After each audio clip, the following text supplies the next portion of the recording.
Baik, kita lanjutkan dengan soal berikut ini. Di sini ada sebuah kuis yang diberikan oleh suatu tempat belanja.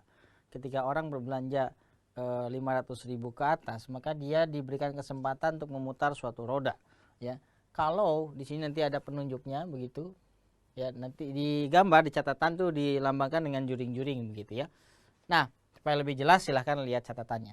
Nah, bila dapat tertunjuk angka 1 menang 100.000, kalau misalnya dapat angka 2 50.000, tapi kalau misalnya 3 dan 4 di sana disebutkan dapat yang namanya voucher begitu kan. Nah, pertanyaannya adalah peluang memenangkan 100.000. Kan tidak ada yang pasti begitu ya, dia menang 100.000, maka di sana ada peluang. Nah, maka kita tinggal hitung saja berapa banyak angka 1 yang tertunjuk, kemungkinan ya. Berarti harapannya adalah tertunjuknya angka 1. Nah, kita melihat bahwa angka 1 ini ada yang, kalau kita lihat atas dengan bawah. Kita bisa bilang begitu ya, satu yang di atas, satu yang di bawah. Ada berapa angka satunya? Ada 2. Maka kita bilang NA-nya sama dengan 2. Nah, berapa NS-nya? Nanti peluang itu kan tinggal dibagi NS, ya.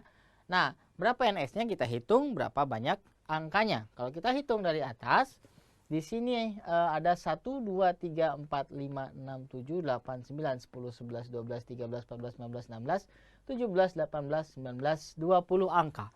Maka tinggal 2/20 atau 1/10. Ya, peluangnya.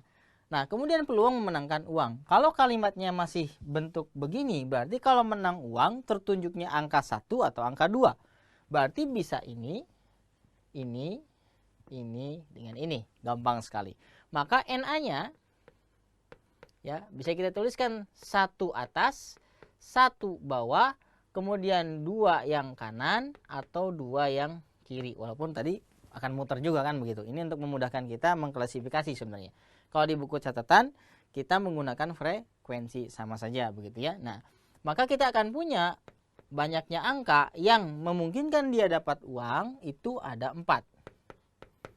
Tinggal kita bagi dengan NS, maka lahirlah peluangnya. Per 20 sama dengan 1 per dibagi 4 ya, 1/5. Ya, itulah peluang memenangkan uangnya. Oke, kemudian kita akan bahas sekarang kejadian yang namanya saling komplement. Komplement suatu kejadian A dinotasikan dengan A pangkat C. Kadang ada yang menggunakan A aksen, begitu ya.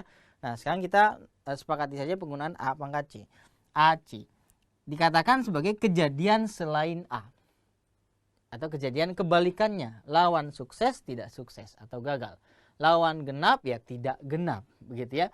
Lawan misalnya baik ya tidak baik, itu lawannya dibulak-balik ya.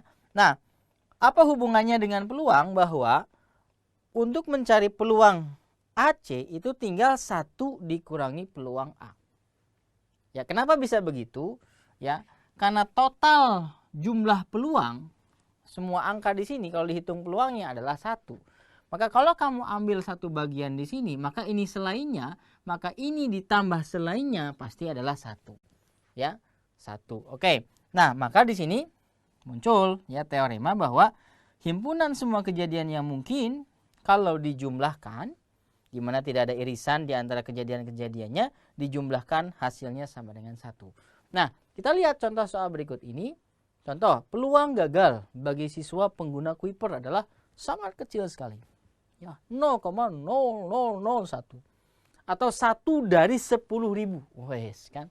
Nah, jadi kalian adalah yang 9.999. Ya, yang akan berhasil. Maka peluang berhasil ya tinggal 1 dikurangi peluang gagal. Kalau misalnya dikatakan sebagai A, maka ini adalah A komplement. Ya, 1 dikurangi peluang gagalnya. Berarti 1 dikurangi 0,0001 sama dengan 0,9999. Ini kan bisa kita pahami sebagai 1/10.000. Dari 10.000 1 gagal. Berarti sisanya 9.999 berhasil. Makanya peluang berhasilnya sangat besar. Maka tetap gunakan Kuiper video. Begitu ya. Oke, kerjakan silahkan kuis-kuisnya supaya kalian lebih paham, lebih menguasai materi yang kakak ajarkan barusan. Kita nanti lanjutkan di video yang ketiga. Kita akan bahas terkait dengan peluang empirik.